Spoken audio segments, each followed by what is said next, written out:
Bakas sa Umingan, umalma sa umano'y hindi patas at magulong distribusyon ng binhi.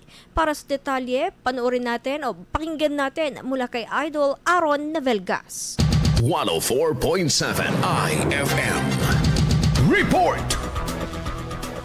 Ipinaabot online ng ilang residente at magsasaka sa Umingan ang kanilang reklamo sa naging distribusyon ng binhi dahil sa umano'y hindi patas at hindi organisadong aktibidad. Ayon sa ilan, magulo umano ang pila at siksikan ng mga benepisyaryo kaya nahirapan ng mga senior citizen dagdag pa sa init ng panahon. Ilan naman ang nagsabi na mula 2019 pa sila hindi nakatatanggap ng libreng binhi kahit pa umano pasok sa kwalifikasyon at rehistrado sa Registry System for Basic Sectors in Agriculture. Fusion ng mga ito ang pamamahagi sa kada cluster upang hindi magsabay-sabay ang mga benepisyaryo at maiwasang maulit ang siksikan. Umaasa ang mga ito na magiging mas maayos ang proseso sa susunod na distribusyon. Kasalukuyan pang kinukuha ng IFM News Dagupan ang pahayag ng lokal na pamahalaan ng Umingan. Kasama mo mula rito sa IFM News Dagupan, Idol Aaron Navelgas, Tatak IFM.